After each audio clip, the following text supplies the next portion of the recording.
Welcome back, Shark Kings. Today we're going to do something really fun and maybe even controversial. If you're still on the PS4 and haven't moved on to the PS5, this video is for you. Because chances are if you didn't get a PS5 up until now, you're not going to get one anytime soon. Because just a few days ago, it was announced that the PS5 prices are actually going to go up. Is it worth upgrading? Or do the loading times not even bother you that much? So in this video, we're actually going to talk about how the PS4 is better than the PS5. We're going to go over a few things that the PS4 did amazingly well that the PS5 just hasn't caught up to yet. As an owner of both a PS4 and a PS5, I barely touch the PS4 anymore. But whenever I do go to the PS4, there are a few things that are like, oh yeah, I missed this feature. Why don't we have it on the PS5? So I've made a list of my observations, as well as scoured the web and Reddit to find out the ultimate answers to why the PS4 is better than the PS5. So let's go.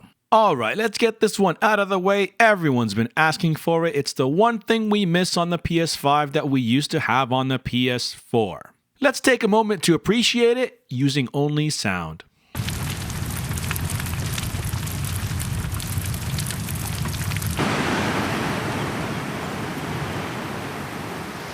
Faces that you never see, come follow me.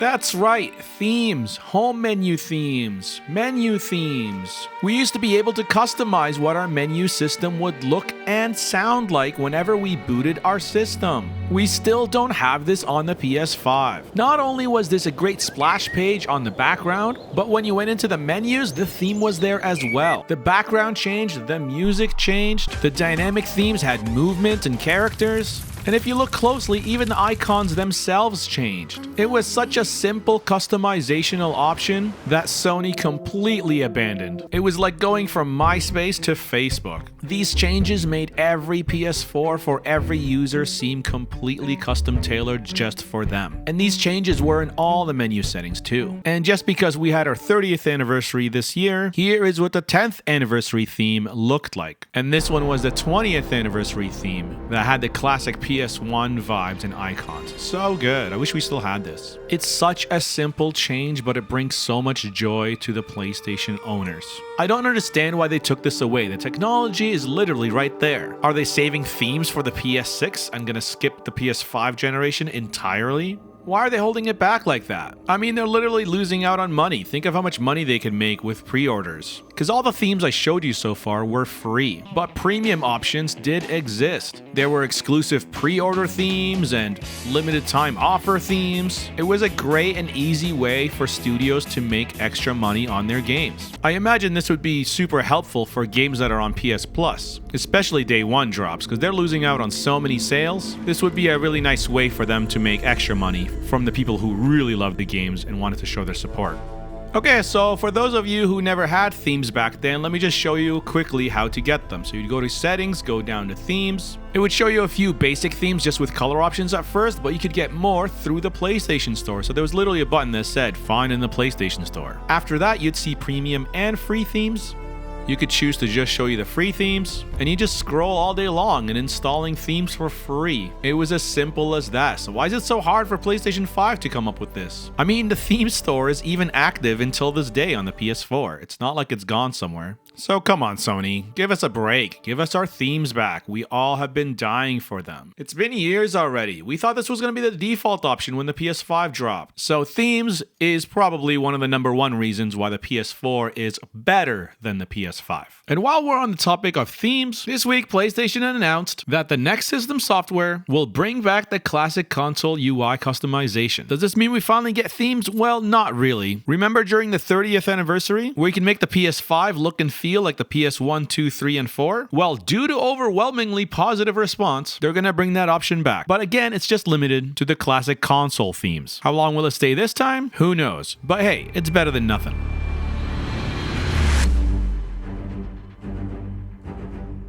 Now, I personally didn't use themes that much, so here is my #1 thing that I miss about the PS4. Let's use an example to see it in action. I'm just gonna boot up Cat Quest right now. Highly recommend you play these games, even though they look like kids' games. Okay, so I'm in the middle of the game, I'm playing around, and I decide to pause it because I need to check something. So hit pause, it pauses, and if I press the PS button once, it takes me back to the main menu, which is similar to the PS5. But if I decide to go further into the settings, let's say I'm fixing the Wi-Fi, for example, but then I double click the PS button, and I'm instantly back in the game. Like, this isn't available on the PS5. It is so annoying on the PS5s. You have to press circle so many times to get back into the game. Okay. All right, so I'm on the PS5 and I'm playing Cat Quest 2. I press pause and I don't get a cute pause pun. Damn it.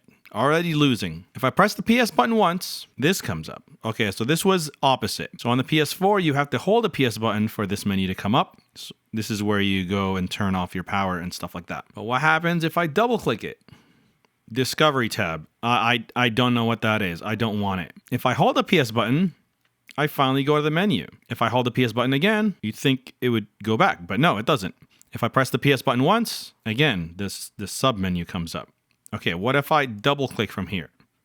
Oh, the discovery. How do I get back into the game? So the only way to get back in the game is if you press X on the Cat Quest logo. So again, I go back to here. So I'm in the menu and I want to go back to Cat Quest with one button. Is it double click? Nope. Discover tab. Okay, double click doesn't work. Is it long hold? Okay, that brings me here, but I still have to go all the way there. But okay, what if I double click again? Discover.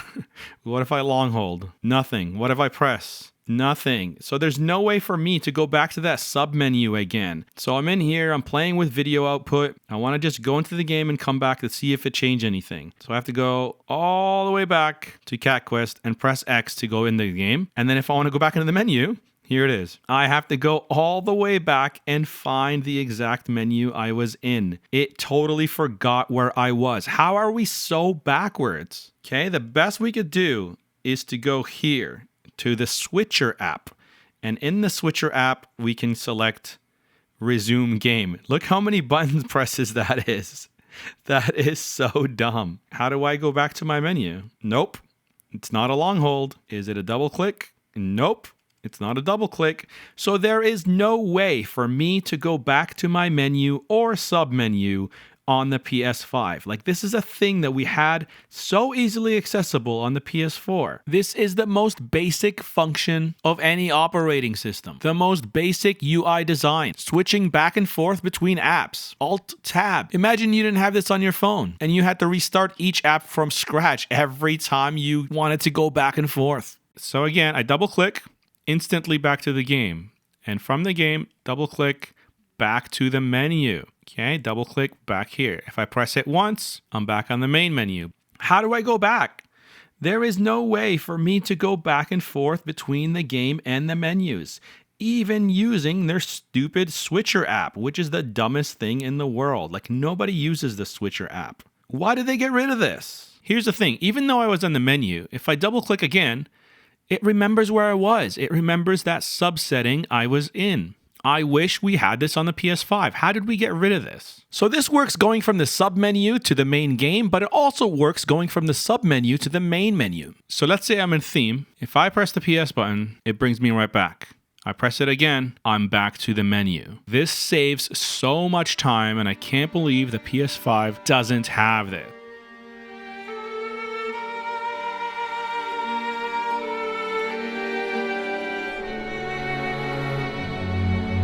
All right, here's something that was really cool. If I click start on a game, there's this thing called add to folder. If I press add to folder, and I will call that short games, and I'm just gonna press OK. So look at this. Now on the home menu, we have a folder. So let's say I have a ton of games. I'm gonna go into my library and look at all my games. All right, let's say Lake, I'm going to add to the folder. And now I can say add to short games. So now we got 2. That is really cool. So now when I go back to the home menu, look at this. Automatically, I have 2 games in my short games folder. I can press start and go to edit folder. And here's the cool part. I don't have to do that one by one. I can do it right here when I go to content. So now I can go real quick. There we go. Shredder's Revenge. That's a short game. A Short Hike. That's a short game. Okay, so I'm going to say confirm. So now, look at this. Immediately, when I start the PS4, I get access to my short game. So sometimes when you haven't played a game in a while, it goes in the library and it's no longer on the home menu. This is the same for the PS5. But the cool thing about this is by creating folders, now we have a sub-menu. So we can access those without going all the way to the end. How cool is that? I wish we had that on the PS5. Look at this. Instant. Let's say I just booted it up and I want to play a game I haven't played in a while. Let's say I haven't played A Short Hike in a while. Now, if I want to go and find it, I'm going to have to go, look at this. 1, 2, 3, 4, 5, 6, 7, 8, 9, 10, 11, 12, 13, 14, 15, X, 16, right, 17. 17 button presses got me to A Short Hike. So let's go back to here. So now I just booted it up and I want to play A Short Hike. Now I press down. 1, 2, 3, 4. I'm already at A Short Hike. That was actually a short hike to get to A Short Hike. So folders, that is a thing we absolutely miss on the PS5. The closest thing we have to folders on the PS5 is this all the way here. You go to game library, go down to your collections, and you press down and you see game lists. So you can treat these the same way you treated folders. So you could find a game, press start, and say add to game list. So for this example, we're going to add it to short games I beat. And when we go back to your collection, we go down to Short Games I Beat, and there it is, Cat Quest 1 and Cat Quest 2. But how it's different from the PS4 is it is not on the main menu. It is not here at all. You have to scroll all the way to the library and then press R1 to go to your collections to find this. Only then can you actually see the content of the folder or game list. PS4 did it so much better.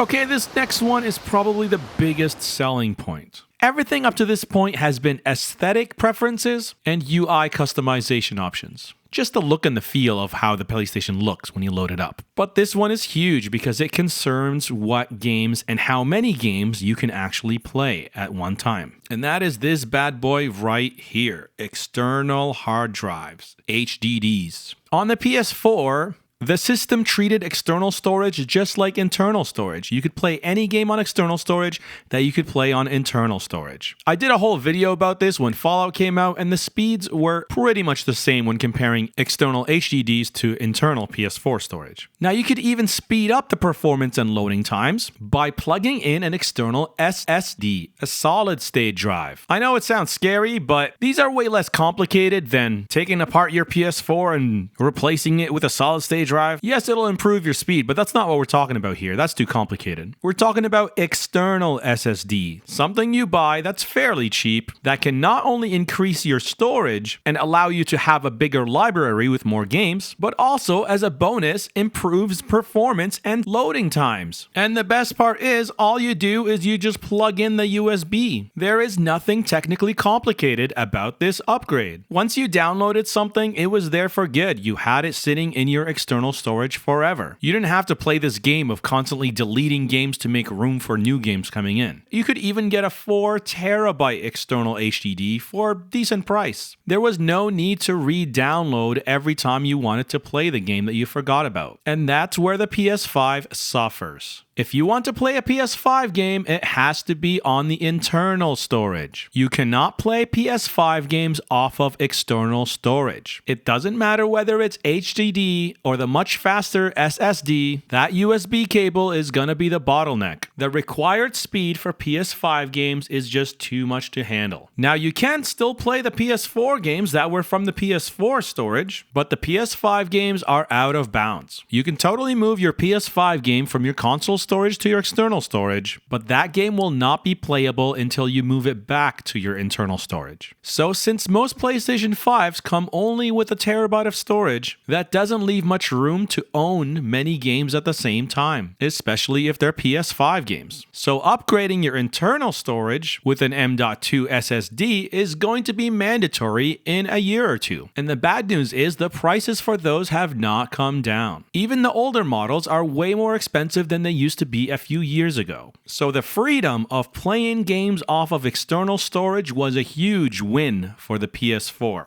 This feature made the PS4 better than the PS5. Goodbye.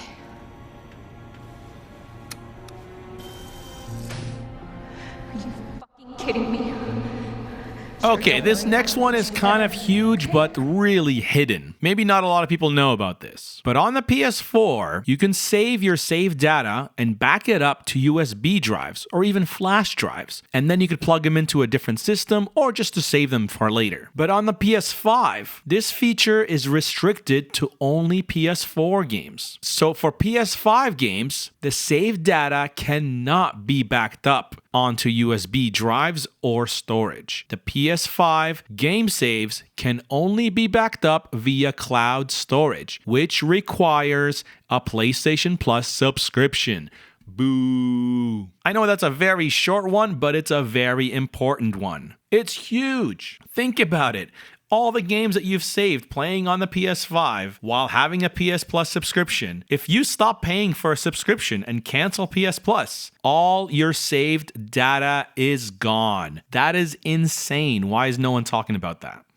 Here is another mini point, the Media Player app. What's the Media Player app? Well, on PS4, the Media Player allowed you to play back various media files from USB drives. So you could play movies, you can play music. It was basically a glorified CD and DVD player, even if your disk drive didn't work. The PS5 does not have any native media player app, which really limits having access to all the saved movies and music that you've saved over the years. Small point, but really annoying. Okay, before we move on from the media player, there's one more thing. And this is a very niche thing, but a very important thing for the people who have collected these things. And that is 3D Blu-ray discs. The PlayStation 4 supported 3D Blu-ray discs, which was a great bonus for those who owned 3D TVs or used PlayStation VR to watch 3D movies. PS5 does not support 3D Blu-ray playback. This feature was removed entirely. I understand that the industry moved away from 3D video formats, but it's a little bit going backwards, isn't it? Now, if you're a media collector and you still have shelves of 3D Blu-rays sitting on your bookshelf, especially for huge blockbuster films that were enhanced with 3D, PS4 is still the better choice if you want to keep watching the media that you've owned and purchased over the years. The PS4 and PS4 Pro came standard with a Blu-ray drive, but the PS5 comes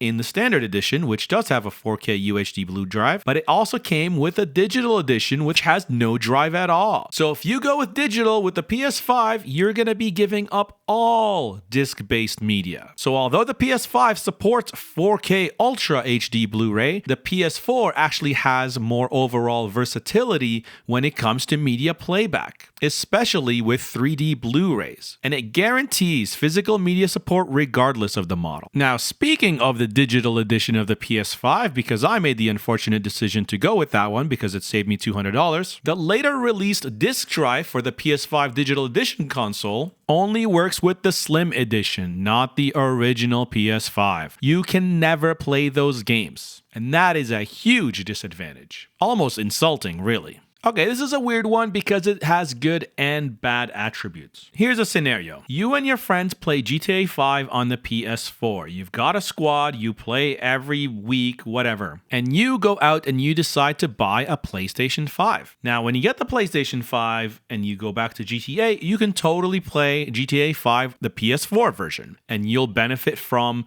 improved loading times and better system performance. And overall, it will just look better. But you get curious and you want the PS5 version. So you download and install the PS5 version of GTA 5. And you realize, wait, I have to start all over with the trophies. All my trophies are only on the PS4 version. This is almost a brand new game on a new console, or at least that's what it's treating like. But that's not the worst of the news. The worst of the news is your friend group. Access to your squad might be gone now because a lot of games do not have crossplay between the PS4 version and the PS5 version. So even though you booted up the PS5 version of GTA 5 and decided to upgrade because it remembered that you had a save file on the PS4 version, now you're alone playing GTA 5 by yourself and your friends can't join you and you can't join them unless they all get a PlayStation 5. So just something to keep in mind if you have a friend group and you are all playing PS4. If you get a PS5, you might be the odd man out. So even though it's an upgrade, you're going to be going backwards.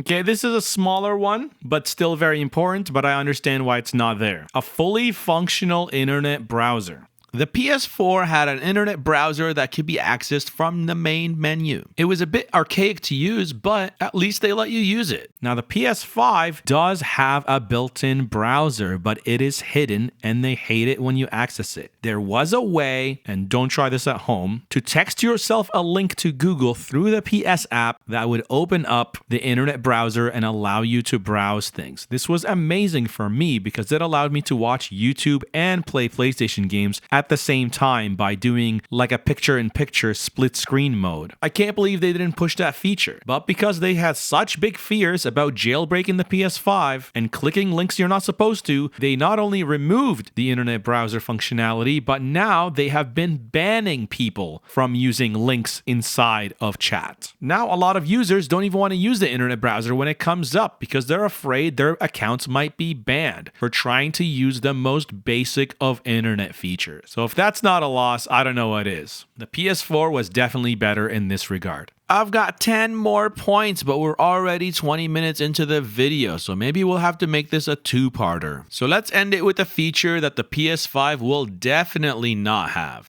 P.T, the infamous playable teaser. This is one of the most legendary pieces of horror content in gaming history, brought to you by Hideo Kojima and Guillermo del Toro. This was a cancelled Silent Hills project right before Kojima got fired from Konami, and you can only play it on PS4 systems that already have it downloaded. It was pulled from the PlayStation Store, so there is no way to access this game. It was never on disc. It's not available on digital. Sony made it impossible to re-download, even if you already owned it. That means if you had a PS4 and you were lucky enough to have this, but then made the mistake of deleting it, that game is forever gone. Even if you have that game on external storage and you still own it. If you have a PS5 and you try to play that game via account transfer or external storage, PT is completely inaccessible. For horror fans and game preservationists, this is a huge loss. On the PlayStation 4, if you have a system with PT installed, that PlayStation 4 is worth more money. Having installed PT on your system is almost like holding a collector's item at this point. But on PS5, it never existed. Just to give you an idea, if you just go to eBay right now and you search PS4, you can get a PS4 for as little as $100. Okay, if you type in PS4 with PT, the prices are vastly different. It's unbelievable how much more the PlayStation 4 is worth if it has this one game. Literally, a PS4 with this PT Silent Hill demo is worth more than the PS5. Sometimes it's worth 2 PS5s. That's how ridiculously rare this game is. So there you have it, 10 reasons. I really want to do 20, but this was going to be an hour-long video. I still want to talk about the controller, I want to talk about the catalog, the community, the trophies. There's so much more to talk about, but that will be for part 2 of this series. So tune in next week to get 10 more reasons why the PS4 is better than the PS5. I hope you enjoyed this series, and comment below what reasons you have that you think that the PS4 is better than the PS5. They're probably going to be in next video already, but maybe I missed some stuff. Comment below what the main reason for you is why the PS4 is better than the PS5. Thanks for watching, and until next time, be a friend, and I'll see you again.